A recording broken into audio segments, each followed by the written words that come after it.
Halo pemirsa, langsung dari studio IDX Channel Jakarta, saya David San Oval kembali hadir dalam program Market Review, program yang mengupas isu-isu penggerak perekonomian Indonesia. Dan jangan lupa, live streaming kami bisa Anda saksikan di idxchannel.com. Ya pemirsa, tak lupa kami terus mengingatkan untuk tetap menerapkan protokol kesehatan selama masa pandemi ini agar kita terbebas dari COVID-19. Dan pemirsa, inilah Market Review selengkapnya untuk Anda.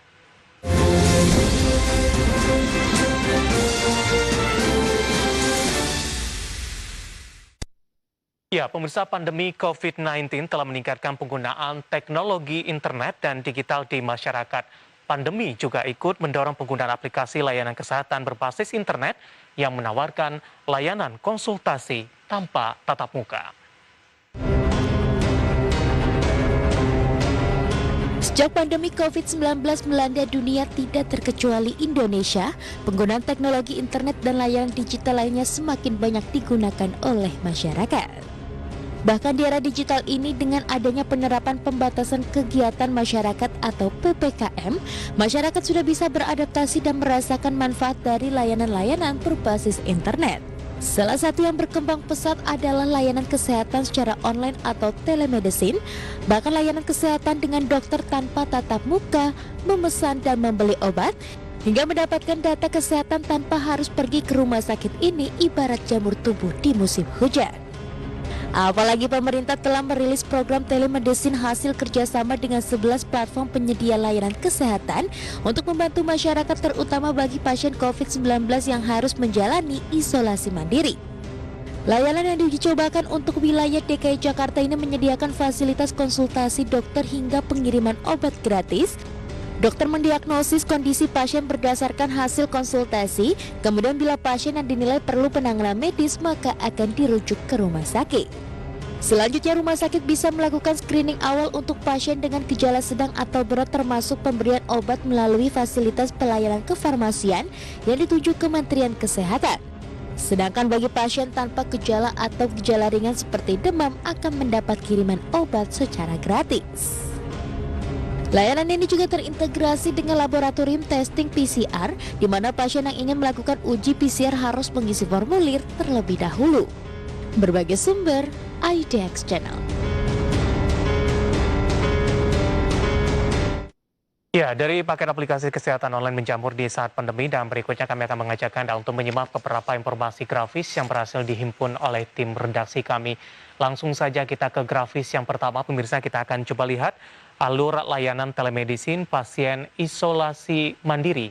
Dapat Anda saksikan juga di layar televisi Anda, pemirsa. Yang pertama adalah tes PCR atau swab antigen, di mana pasien melakukan tes PCR swab antigen di laboratorium yang terafiliasi dengan Kementerian Kesehatan. Kemudian, poin selanjutnya ada konsultasi daring, pemirsa, di mana pasien berkonsultasi di salah satu dari 11 platform layanan telemedicine secara gratis. Kemudian pasien menginformasikan bahwa dirinya adalah pasien program Kemenkes. Kemudian poin selanjutnya, yang ketiga, resep digital, di mana dokter akan memberikan resep digital sesuai dengan kondisi pasien. Jika pasien masuk dalam kategori yang dapat melakukan isoman, obat dapat ditebus secara gratis. Kemudian yang keempat, tebus resep. Ada beberapa poin juga yang bisa diperhatikan, di mana pasien mengirim pesan WhatsApp ke salah satu gerai apotik Kimia Farma yang bekerja sama. Kemudian pasien mengirimkan resep digital, baik secara PDF atau screen capture, kemudian dikeluarkan dari platform telemedicine, KTP dan alamat pengiriman ke nomor WhatsApp Kimia Farma yang disetujui. Kemudian obat dan atau vitamin yang akan ditanggung oleh Kemenkes sesuai dengan ketentuan yang berlaku.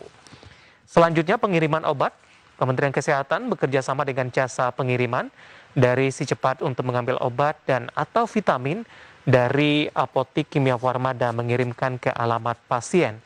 Ini sumber diambil dari Kemenkominfo, pemirsa.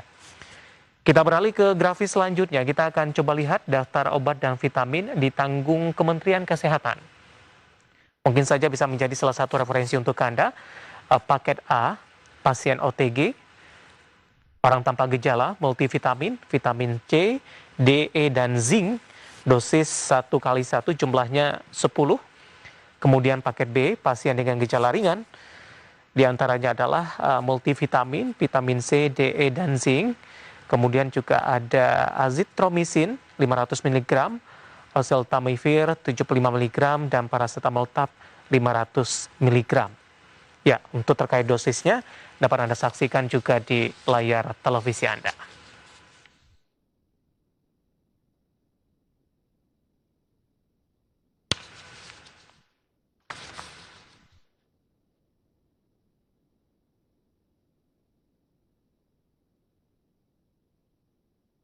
Ya, itu tadi beberapa informasi grafis yang berhasil dihimpun oleh tim redaksi kami. Kita akan jeda terlebih dahulu, pemirsa. Market Review akan segera kembali dengan topik yang menarik di akhir pekan ini. Kami akan segera kembali sesaat lagi.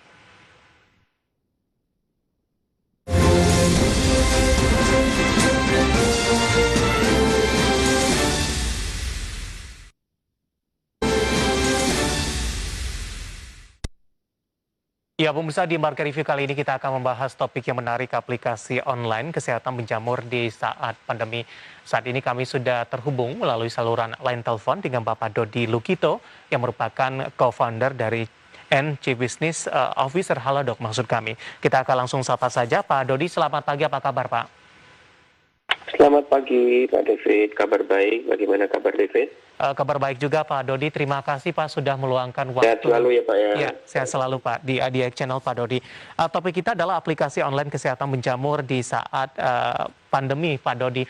Di tengah perkembangan teknologi digital yang perkembangannya cukup pesat Pak di Indonesia, terutama saat pandemi COVID-19. Bagaimana Anda melihat aplikasi berbasis kesehatan tampaknya juga banyak bermunculan ini. Tanggapan dari Anda Pak Dodi? Menurut saya Indonesia adalah salah satu negara yang perkembangan digitalnya cukup baik ya. Bahkan berkembang sangat pesat di masa pandemi ini. Jadi sangat bersyukur bahwa di masa pandemi seperti ini bangsa Indonesia bisa survive karena perkembangan akses kesehatan secara digital juga mendapat dukungan penuh baik dari pemerintah, baik dari asosiasi maupun dari masyarakat. Untuk Halodoc sendiri sebenarnya telah membantu pasien mendapatkan kemudahan akses kesehatan sejak tahun 2016 jauh sebelum pandemi. Namun tidak dapat dipungkiri bahwa memang pandemi ini memberikan dorongan bagi masyarakat untuk memanfaatkan layanan telemedicine, contohnya dari kami. Pengguna kami juga mengalami peningkatan yang cukup pesat hingga kini kami memiliki 20 juta pengguna aktif bulanan. Baik, Halodoc sudah berdiri tadi disebutkan 2016. Itu sudah online ya? Langsung online Pak Dodi? Benar Pak David. Jadi kami diluncurkan pada bulan April 2016, di mana pada saat itu juga dihadiri pula oleh Menteri Kominfo, Ketua Ikatan Dokter Indonesia, dan Ketua Badan Pengawasan Obat dan Makanan BPOM.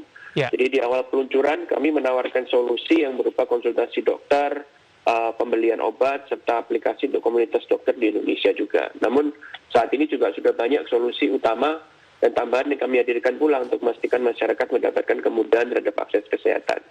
Ya, 2016 jauh sebelum datangnya pandemi. Artinya ini Halodoc sudah memikirkan bagaimana masa depan dunia farmasi, dunia kesehatan Indonesia ke depannya. Pak Dodi. Benar Pak David, ya.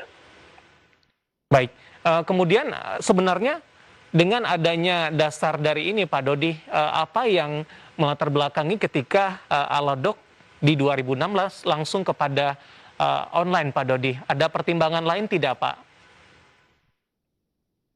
Sebenarnya berdasarkan kami ingin menyelesaikan permasalahan di dunia kesehatan di Indonesia, atau kami biasanya sebutnya dunia startup to pain points ya.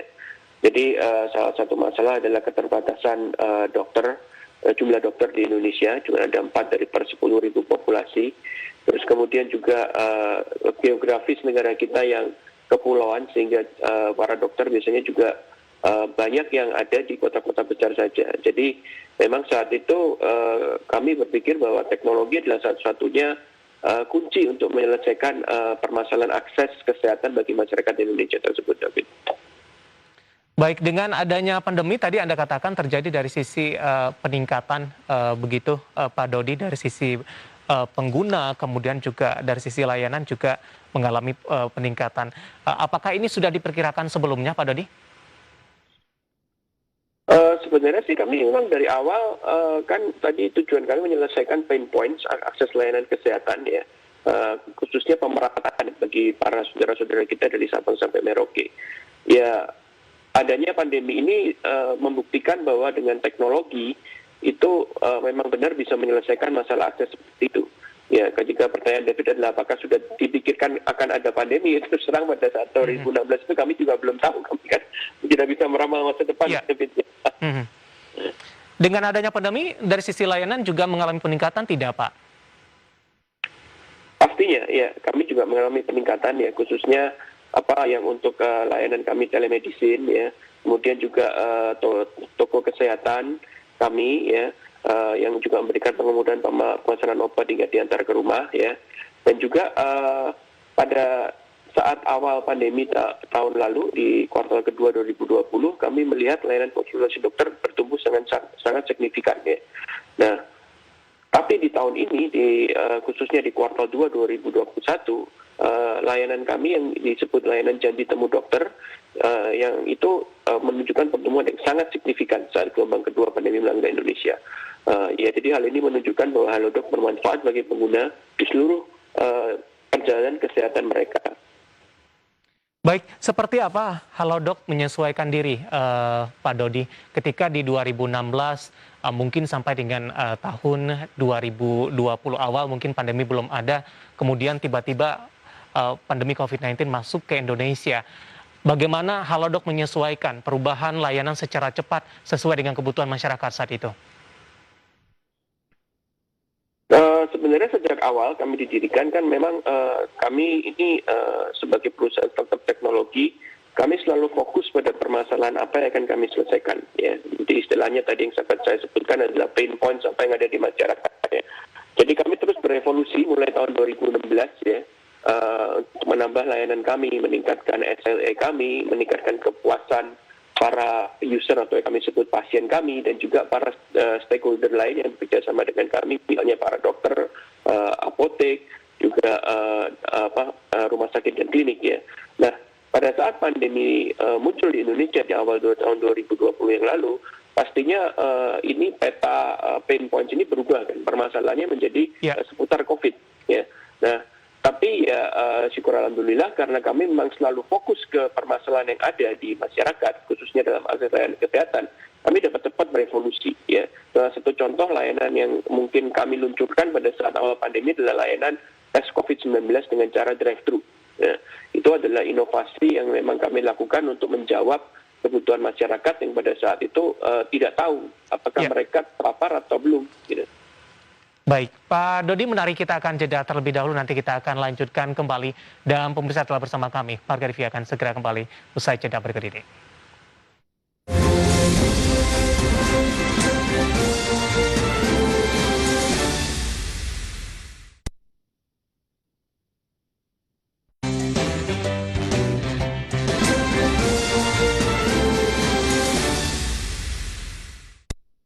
Ya pemirsa, terima kasih untuk Anda yang masih bergabung bersama kami di Marga Review, dan kita masih membahas topik aplikasi online kesehatan menjamur di saat pandemi. Dan kita masih berbincang bersama dengan Bapak Dodi Lukito, Co-founder and Chief Business Officer Halodoc. Pak Dodi, kita lanjutkan kembali. Menarik ini Pak Dodi terkait juga dengan layanan konsultasi dengan dokter. Ini layanan ini dibuka setelah adanya pandemi atau sebelumnya sudah ada, Pak Dodi? Sebelumnya sudah ada, David.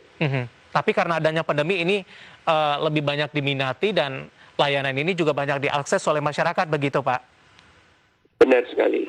Nah, terkait juga dengan layanan kesehatan Pak Dodi, konsultasi dengan dokter ini juga merupakan salah satu titik poin kepercayaan bagi konsumen untuk berkonsultasi dengan menggunakan aplikasi Halodoc. Dari sisi pemilihan dokter seperti apa sebenarnya Pak Dodi? Jadi kalau di kita, seluruh mitra yang bergabung dengan Halodoc harus memiliki persyaratan administratif dan profesi yang lengkap. Misalnya, para dokter rekanan kami harus memiliki STR, surat tanda registrasi, dan SIP, surat izin praktek. Sementara untuk apotek rekanan harus juga memiliki SIA dan SIPA atau SIPA sebagaimana praktek mereka di industri pada umumnya. Menambahkan hal di atas, kami juga memiliki suatu divisi yang kami sebut komite medik ya, di mana hal ini juga sesuai dengan persyaratan dari Kementerian Kesehatan, di mana di dalamnya juga terdapat komite etik yang akan memantau kualitas semua dokter di Halodoc. Prasyarat tadi tidak hanya sekedar persyaratan ya David, tapi juga merupakan bentuk perlindungan konsumen. semua mitra telah memiliki standarisasi yang sama seperti saat mereka melakukan praktek umum. Gitu. Baik, ketika terjadi keluhan begitu Pak, saya sebagai salah satu pengguna aplikasi Halodoc tidak sesuai dengan harapan, Halodoc buka pengaduan, kritik dan saran juga seperti itu Pak Dodi? Benar Pak, jadi bisa mengakses 24 jam customer service kami, ya, baik lewat telepon ataupun juga lewat chat, ya, dan pastinya kami akan langsung merespon sesegera mungkin. Baik, bagaimana pula konsultasi dari rujukan bagi pasien yang harus dirawat di rumah sakit, Pak Dodi? Oke, jadi kami juga memiliki layanan yang kami sebut itu layanan janji temu, ya. Itu sebenarnya layanan untuk membuat appointment untuk bertemu dengan dokter secara fisik langsung di lokasi-lokasi rekanan rumah sakit dan klinik kami. Jadi bisa dilihat bahwa kami tidak hanya melayani market online saja, tapi kami juga meliputi 360 derajat atau overall dari online ke offline dan sebaliknya juga, David. Baik, janji temu dalam hal ini bagaimana proses dan mekanismenya Pak Dodi? Dengan adanya pandemi mengurangi tatap muka, adakah mungkin alur-alur tertentu yang mungkin bisa dipertegas di sini untuk meminimalisir dampak dari penyebaran COVID-19? Pastinya ya, dengan menggunakan layanan kami, ya, itu akan meminimalisir waktu tunggu yang pasti pada saat pasien tersebut datang ke lokasi-lokasi rekanan rumah sakit dan klinik kami, ya. Jadi pasien bisa melakukan booking dan appointment secara online dari platform kami, baik dari aplikasi maupun dari website, ya. Mereka memilih slot waktu tertentu, ya, dan pada slot waktu tertentu itu mereka bisa langsung datang ke lokasi yang dituju dan kemudian bisa meminimalisir waktu tunggu dan langsung bertemu dan melakukan konsultasi dengan tenaga kesehatan yang diinginkan, ya. Setelah itu kemudian juga mereka bisa langsung pulang karena semua pembayaran telah diproses pada saat mereka melakukan booking di platform kami. Baik. Pak Dodi, kendala apa yang dihadapi oleh Halodoc sampai sejauh ini? Mungkin dari sisi jumlah apotek, rumah sakit, kemudian juga jumlah dokter tampaknya lebih terpusat di Pulau Jawa, Pak. Sementara di luar Pulau Jawa jumlahnya masih cukup terbatas, Pak Dodi. Sebenarnya kendala ya beragam ya, karena tadi kan yang saya sebutkan kita ini memang hidup dari menyelesaikan pain points, ya. Jadi pandemi mendorong banyak perusahaan digital untuk terus berinovasi. Dari sinilah kami merasa juga terus dipacu untuk dapat selalu menghadirkan inovasi dan menjawab pain points yang ada di masyarakat. Ya, tapi jika kita melihat konteks yang lebih besar, lebih banyak tantangan eksternal yang perlu diatasi oleh pelaku di bidang telemedicine. Kami dari Halodoc melihat bahwa penerimaan masyarakat meningkat cukup signifikan di tengah pandemi ini. Namun, untuk tetap memberikan manfaat yang besar, khususnya bagi masyarakat seluruh Indonesia, ada beberapa hal yang perlu terus ditingkatkan. Antara lain, satu, akses merata pada internet, ya, yang mana saat ini sebenarnya sudah semakin mudah dengan adanya palaparing. Kedua, dukungan pemerintah terhadap pelaku telemedicine ini sangat besar, dan terlebih saat pandemi, regulasi terkait telemedicine dikeluarkan oleh Kementerian Kesehatan selama pandemi merupakan salah satu bentuk dukungan konkret pemerintah juga. Kemudian berikutnya adalah Indonesia sebagai negara yang merupakan dengan populasi terpadat keempat di dunia, sehingga banyak aspek budaya yang berbeda. Di beberapa daerah masih banyak kepercayaan terkait metode-metode penyembuhan alternatif yang tidak berdasar pada bukti medis yang empiris, ya. Oleh karena itu edukasi berkelanjutan terkait manfaat menggunakan telemedicine, baik untuk kegiatan preventif dan kuratif adalah menjadi tugas kita bersama. Baik, tapi Anda melihat ini mengenai bisnis aplikasi kesehatan ke depan di tengah persaingan ini seperti apa? Singkat saja Pak Dodi. Ya, sesuai dengan tadi sempat Anda sebutkan juga, ya, bahwa memang pandemi ini sudah mengakselerasi bagaimana penduduk bukan hanya di Indonesia, tapi seluruh dunia untuk menggunakan layanan berbasis teknologi. Tentunya layanan teknologi berbasis kesehatan ini memiliki peluang yang sangat besar, ya. Yeah. Namun pastinya itu semua bergantung bagaimana pemain-pemain teknologi kesehatan ini bisa menyelesaikan permasalahan yang ada di masyarakat secara tepat guna. Baik, Pak Dodi, waktu kita cukup terbatas. Terima kasih sudah bergabung bersama kami di Market Review. Dan semoga kita bisa menjadi referensi bagi pemirsa IDX Channel. Pak Dodi, sehat selalu ya, Pak? Ya, selalu, David. Terima kasih. Terima kasih ada Bapak Dodi Lokito, co-founder and Chief Business Officer Halodoc. Dan pemirsa tetap di tempat Anda karena setelah ini Market Review akan segera kembali dengan topik yang berbeda.